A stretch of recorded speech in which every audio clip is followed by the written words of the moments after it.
Hello everyone, this is GSmusicICT and welcome to another Tuesday Talks.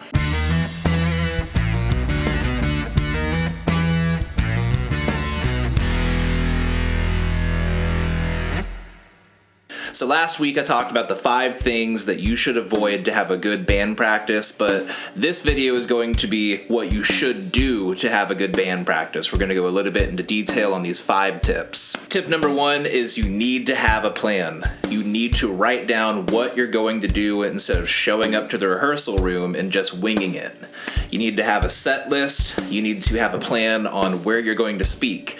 Hello, our band name is blah, blah, blah. You can stream our music at blah, blah, blah. That kind of stuff. So you really need to sit down and schedule out when you're going to speak and plan out what you're going to say.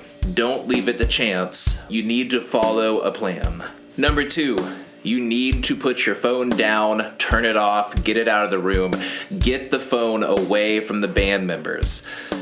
It's the biggest distraction. I talked about this in the last video. It is the number 1 distraction.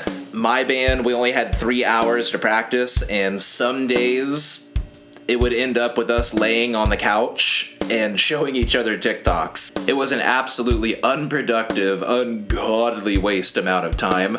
So, just don't do it. It's better just to get the phones out of the room or leave them in the car if you can. Just get them away from the band practice. It is the number 1 distractor of all band rehearsals.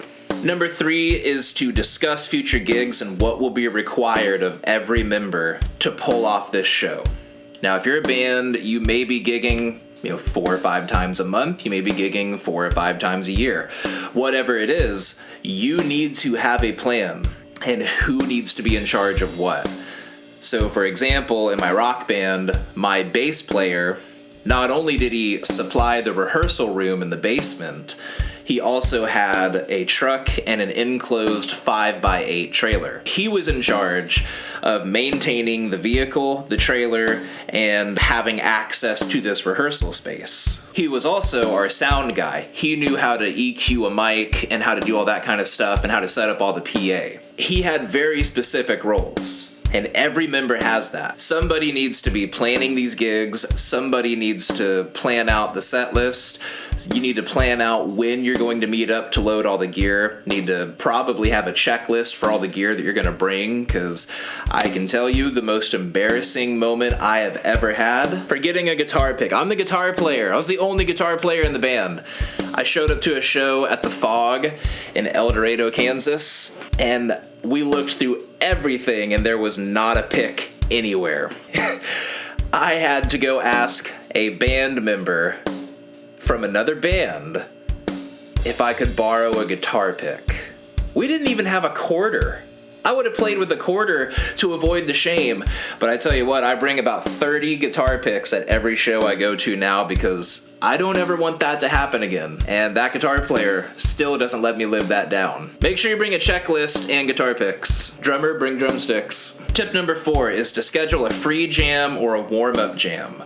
Now, a lot of people would see this as a waste of time, but we would always do theme songs from Jimmy Neutron, King of the Hill. I think we did the Drake and Josh theme song, so that kind of stuff. It was all a joke, just to have fun, but it would loosen up our fingers, warm up our voices a little bit. I think it's important just to have a little bit of a free jam. You never know where the song's gonna go next. You never know what's gonna come out of it, and that may be a way that you guys write a song together. Number 5, I think, is the most important. This happens at the end of every practice. This is what to work on next. Did you practice this song at all at your apartment? I listened to it in the car on the way over to practice. That's not practicing. As much as I wish it was, it's not practicing. Yes, you need to listen to the song, but you need to physically sit down with your instrument and practice. So at the end of every practice, whether it's on a piece of paper or you're sending out a group text, you need to write down what songs they need to work on most. And this isn't to nitpick a band member. This is the band as a whole. Because if the drummer is off tempo, the whole band is off tempo. You're all working together to create one sound. So you all need to be on the same page. And if one of you sucks, the band sucks. So you really need to write down what songs need the most amount of attention, what songs you should learn next if you're doing cover bands or you got some new tunes that you haven't practiced yet, and have something for them to work on their own at home. And just as a bonus tip, I'll throw in there, 2 weeks before the show, your rehearsals need to be practiced like you're at the show. We would set up everything. The lights, the fog machines, set up the PA the way it would be at the show. You want to be sure that you're not going to trip over your own cables, which, yes, I have done.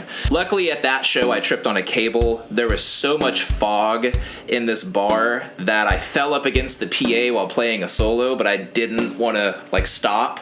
And some guy in the crowd noticed me. All I saw were these arms coming through the fog, and he picked me up right, and then he just went back into the mist, and it was like the coolest thing ever.